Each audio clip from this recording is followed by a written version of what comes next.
তো ফাইনালি একদম হলুদ হলুদ আলু চোখা রেডি, আর ভাত তো রয়েছে, জোড়াতে দিয়েছি। তো চলো খাওয়া দাওয়াটা করে নিই, পরে তোমাদের কাছে আসছি। আজকে খুব ভোরে, ধরো সকাল 6:30টার দিকে ঘুম ভেঙেছিল। তো হঠাৎ করে বাইরের পরিবেশটা দেখি, বাহ কি সুন্দর চকচকে রোদ। আর এখন বাজে ঘড়ির কাঁটায় 7টা 7:30 না, 7:40-এর উপর বাজে। তাতেই দেখো কি ঝাক্কাস রোদ দিয়েছে। তো আমি তো একদম তড়িঘড়ি রোদ পেয়ে আর কি মন খুশি, জামা কাপড় যা ছিল একটু আধটু রোদে দিয়ে শুকিয়ে নিলাম। আর ওইদিকে দেখো ওই যে বড় একটা ঝাড় গাছ আছে, কি সুন্দর কোকিল ডাকছে মিউজিক করে করে, খুব ভালো লাগে বলো। বসন্তকাল কবে শেষ হয়ে গেছে, কিন্তু কোকিল ডাকার আওয়াজটা এখনও গেল না। আর সত্যি করে বলতে কি মনটা ভালোও লাগে কোকিলের ডাক। আর এই তোমার হচ্ছে ফুল গাছগুলো দেখো, এইটা পুরো কালকে নিতিয়ে পড়েছিল, কালকে একটু জল পেয়েছে, আবার বেশ চকচকে হয়ে উঠেছে মানুষের মতো। ফুল গাছেরও তো প্রাণ থাকে বলো। আর এদিকে ঘরদোর পরিষ্কার টরিষ্কার করা হয়েছে। ঘুমাতে ইচ্ছা করছিল, কিন্তু কিছু করার নেই, সকালের অনেক কাজকর্ম আছে, সেটাও করতে হবে। আর এদিকে মা লক্ষ্মীকেও স্মরণ করে আজকের দিনটা স্টার্ট করি। তো বন্ধুরা চলো সারাদিন ব্লগটা দেখতে থাকো, কি কাজ করি কি না করি। তো চলে আসলাম রান্নাঘরের দিকে। এখন দেখা যাক কী কী তরকারি কাটা যায়। তো ভাবলাম কাঁকরোলগুলো বেশ ভালো আছে টাটকা টাটকা, তা কাঁকরোল দিয়ে আলু দিয়ে একটা ভাজা করি। আর পটলগুলো দিয়ে একঘেয়েমি পটলের রসা খুব একটা ভালো লাগছে না, তো একটু সর্ষে মতো করে দেখি। আর দেখি কি করা যায়। তো বন্ধুরা তরকারিটা কেটে নিই, আর ঘর তো ঝাটপোছ মোটামুটি হয়ে গেছে। তো চলো আবার তোমাদের কাছে পরে আসছি, ওকে। ফাইনালি তরকারি কাটা রেডি, পেঁয়াজ কুচোনো, আর এদিকে পটলগুলোকে দেখো লম্বা লম্বা করে কাটেছি। সর্ষে ঘরে বাড়ন্ত, তা দেখলাম পোস্ত একটু দিয়ে দেবো। আর এদিকে করলা দিয়ে আলু দিয়ে একদম ভাজা রেডি। তো বিষয়টা হচ্ছে তরকারির থেকে তরকারি খোলা হচ্ছে বেশি হয়, মানে কি আর বলবো, এই তরকারি কাটতে প্রচণ্ড সময় লাগে। রান্না করার চাইতে এটা একটা বোরিং কাজ, এটা যদি কেউ করে দেয় তাহলে কিন্তু বন্ধুরা রান্নাটা অনেকটা তাড়াতাড়ি চলে যায়। তো জায়গাটা পরিষ্কার করে নিই।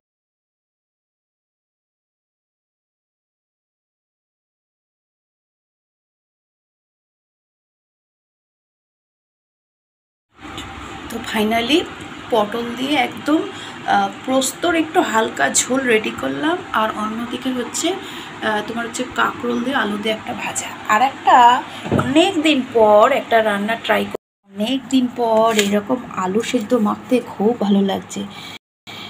কি বলবো, খাওয়া হয় না বলতে গ্যাসের ভয়, গ্যাস হবে সেই ভয়ে খাওয়া হয় না। তো পেঁয়াজটা ভেজে নিয়েছি, আর এদিকে দেখো লঙ্কাটাকে লাল লাল করে একদম পুরো লাল লাল করে ভেজে নিয়েছি। আর একটা কথা বলার ছিল, যদি তোমরা আলু এরকম খোসা সহ সেদ্ধ করতে দাও, সেই আলু সিদ্ধের কিন্তু টেস্টটা খুব ভালো যায় আর কি। তো বন্ধুরা কথা বলতে বলতে আমার কাজটা অনেকটা হয়েই গেল। আর যেটা বলছি, রান্নার রেসিপিগুলো দেখানো সম্ভব হয় না, তার বেলা প্রচণ্ড তাড়াহুড়ো থাকে, তো সেই জন্য আলু খাওয়া ভালো না বলতে সুগারের পক্ষে, তাও একটু মন চাইলো আর কি। তো একদম জবরদস্ত ভাতের সাথে চলে যাবে আলু ছানা। উত্তরবঙ্গের লোকেরা কি বলে জানো, আলুকে বলে আলু ছানা, আর আমরা বলি হচ্ছে আলু মাখা। আবার কলকাতার দিকে কেউ কেউ বলে আলু চোখা।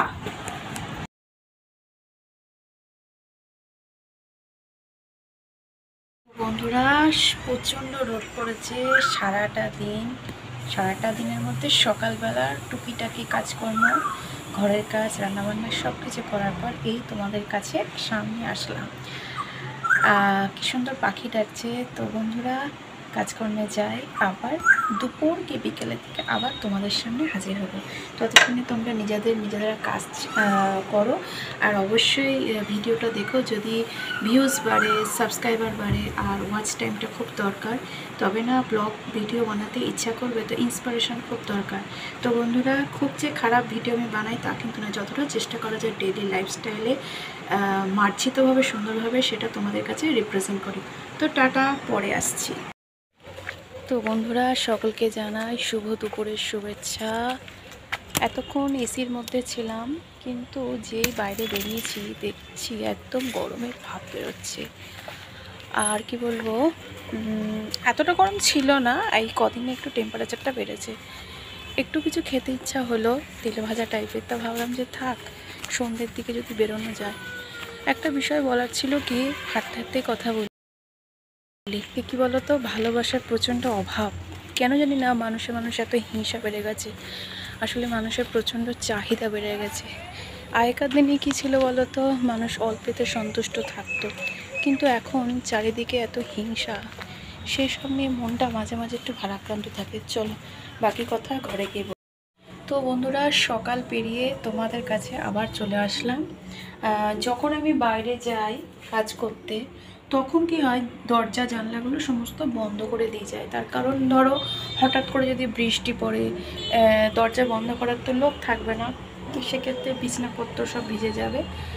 তো বিষয়টা বলি, সারাদিন পরে একটু আধটু গল্প করতে মন চায়। তার কারণ সব সময় যে ঘরের এটা করব কি ওটা করব সেটা দেখানোর পাশাপাশি একটু ডাইরেক্ট কথা বলাটাও খুব জরুরি। তার কারণ তোমাদের সাথে একটু কথা বললে যেন কেন জানি না মনে হয় একটু কানেকশানটা ভালো হয়। তো যেটা বলতে বলতে আসছিলাম যে চারিদিকে কি যেন ভালোবাসার প্রচণ্ড অভাব। আগে মানুষ দেখবে নিউক্লিয়ার মানে জয়েন্ট ফ্যামিলি থাকতো, তাতে কি হয়, কোনো মানুষের দুঃখ হলে একজনকে বলতে পারতো, শেয়ার করার জায়গাটা থাকতো। যাচ্ছে দিন যাচ্ছে কি বলতো, শেয়ার করার যে জায়গাটা প্রচণ্ড কমে যাচ্ছে। তো যেটা বলছিলাম, এখন যত দিন যাচ্ছে না, শেয়ার করার জায়গাটা প্রচণ্ড কমে যাচ্ছে, এবং তার ফলে মানুষের কি হচ্ছে, মানসিক অবস্থা মানে মানসিক স্বাস্থ্যটাও তো ভালো রাখা দরকার, সেটারও হ্যাম্পার হচ্ছে, ক্ষতিগ্রস্ত হচ্ছে। তাই এইসব বলার কথা, বলার উদ্দেশ্য একটাই, সেটা হলো যে একটু প্লিজ সকলে একটু নিজেকে একটু জাজমেন্ট করতে শেখো, যে তুমি ঠিক করছো না ভুল করছো, তুমি যে অন্য মানুষ অবিচারটা করছো, এমন একটা দিন যে সেটার জন্য তোমায় আফসোস না করতে হয়।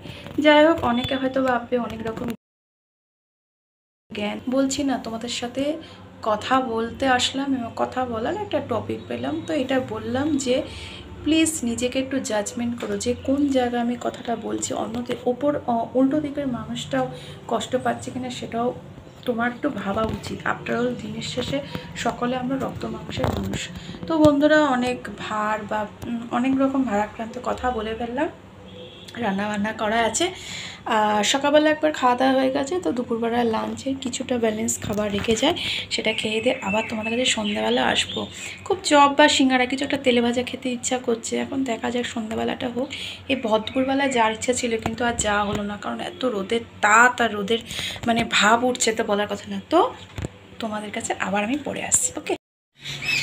দুপুরবেলার খাবার খেয়ে বারান্দায় চলে আসলাম একটু রেস্ট করতে।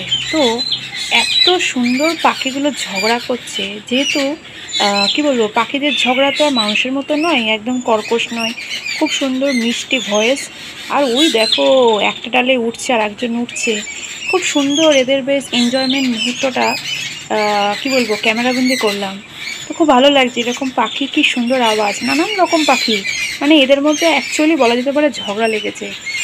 ওই দেখো কি সুন্দর, ওই বাবা একজন উড়ে তো চলেই গেল, আর একজন দলে একা পড়ে গেল। ওহো, তো চলো সকালবেলার ভিউ তোমাদের সাথে শেয়ার করি। সকালের পরে হচ্ছে ওই রাস্তাটা দেখতে পাচ্ছ, ওই রাস্তাটা দিয়ে দুপুরবেলার দিকে হাঁটতে হাঁটতে তোমাদের সাথে গল্প করছিলাম। আর এখন বিকেলবেলা হয়ে গেছে, বিকেলবেলা বলতে 5:30টার উপর বাজে, আর পাখিগুলো কিচকিচানি আওয়াজ করছে। তো সেই জন্য ভাবলাম একটুখানি তোমাদের সাথে আড্ডা দিতে চলে আসি। সকালবেলা যেহেতু চা খাওয়ার সময় পায় না, তোমরা তো দেখতেই পারো সকালে উঠে একদম ইঁদুর দৌড়ের মতো ছুটতে হয়। তো সন্ধেবেলা সেই জন্য চা, গরম চা আর বিস্কুট নিয়ে বসলাম। আর ব্লগটা কন্টিনিউ করবে না, ব্লগের একটা এন্ডিংও দেবো। তো বিষয়টা বলার ছিল, তোমরা আমার ব্লগ যদি দেখো তবে না আমার ব্লগ বানাতে ভালো লাগবে। তো বন্ধুরা, সকলকে বলছি যদি ভিডিওটা ভালো লেগে থাকে প্লিজ লাইক, সাবস্ক্রাইব, কমেন্ট করে পাশে থেকো। Tata, bye bye, good night. পরবর্তী ব্লগে তোমাদের সাথে দেখা হচ্ছে।